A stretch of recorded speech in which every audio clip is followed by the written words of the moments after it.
Well, this screencast is about the link between CSR and globalization. Well, what is meant by globalization? Well, you can say globalization is about the decreasing importance of national borders, the increasing importance of international relations, of international exchange, the increasing mutual influencing of people all over the world, and shortly speaking, well, globalization is the world as a small village.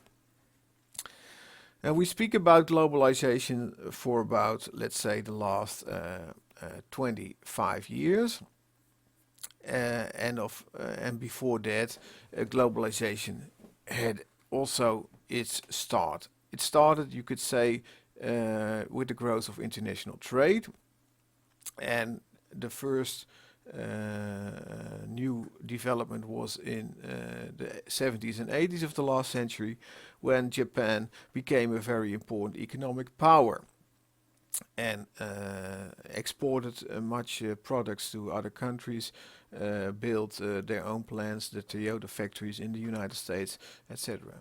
And we have seen that the Co-Round Table, the initiative for the Co-Round Table, had to do with this development, because the initiators said, well, this new situation asks for acting in a way that is based on shared values. Globalization had an enormous swing in around 1990, and that had to do with two important developments. The political development, the fall of the Berlin Wall, the fall of the Soviet Union, the fall of the communist system in Eastern Europe, which meant the end of the limitations on trade between Eastern Europe and the rest of the world.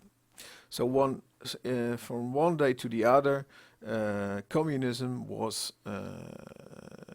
changed into capitalism, and an enormous growth of trade and investments in Eastern Europe took place. And the other important development was a technological development of the information and communication technology. Of course, the internet made much more possible on international exchange. And the effect of this was that there was an enormous economic and cultural effect. Economic in the sense that because of the fall of communism, the world trade had an enormous growth, because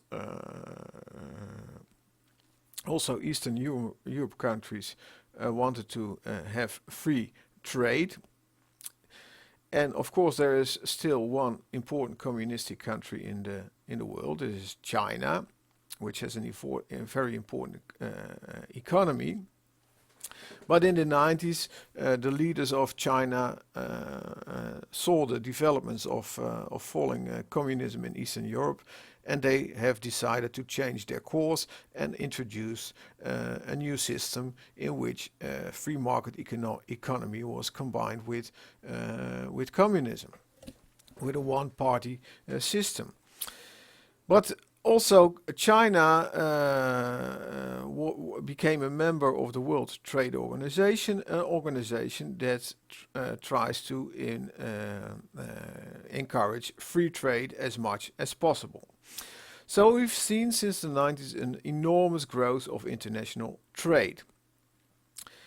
And as an effect of this, there has also been a cultural effects of globalization. In every country of the world where you go by an airplane and you get out of the airplane, the first thing you see are the logos of McDonald's, Sony, Philips, Nike, etc.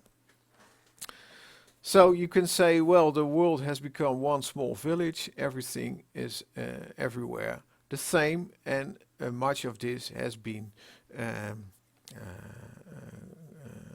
caused by economic developments. Because one of the effects of this fall of communism was the idea that the free market economy was indeed the very best system. So in the treaties of the World Trade Organization, agreements were made about the free movement of capital. And of course, in a large part of the world, for instance Europe, labor migration has become formally possible, and of course because of the technological developments in many other parts of the world, also labor migration takes place. And one of the effects of globalization was the dominance of the so-called Anglo-Saxon model. And the Anglo-Saxon model is the economic model that is dominant in the Anglo-Saxon world, that are the United States of America, the United Kingdom, and you can say, well, all former English colonies in which the traditional population has been extinguished. So also Australia and New Zealand. And in this system, there has characteristics that are different from what was traditionally the system in Europe, but also the system in Japan. And in this Anglo-Saxon system, shareholders' value was a very important issue.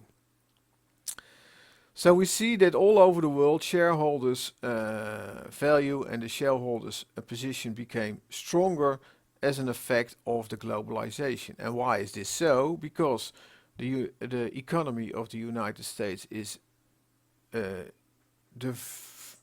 biggest by far of the world, is the economy in which capital can be invested, and because of the free movement of capital, well, shareholders could decide to invest in the United States of America instead of Japan or Europe, and that's what they did. Another effect of globalization is that you see that multinational enterprises got more possibilities to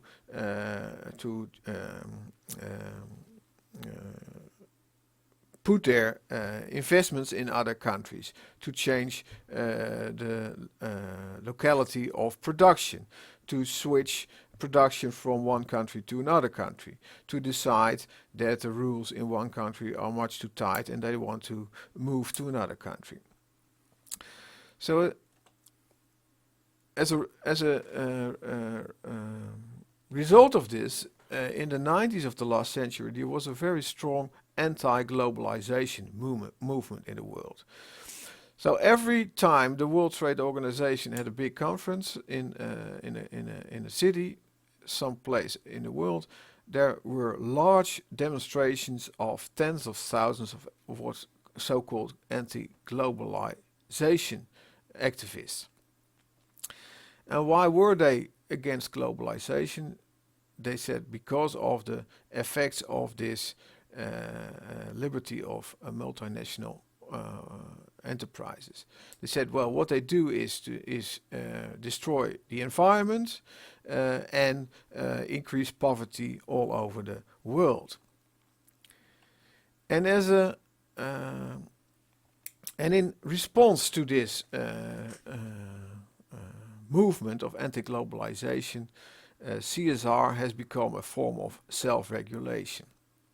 Because these enterprises were not deaf for this criticism, and they said, well, we're not just villains, we're not just a bunch of crooks as CEOs of multinational enterprises, we also take our social responsibility. So you can say CSR is a form of self-regulation as a response to the criticism that they were destroying our planet and increasing poverty. And nowadays, well, multinationals say, well, we ourselves also want to contribute to society.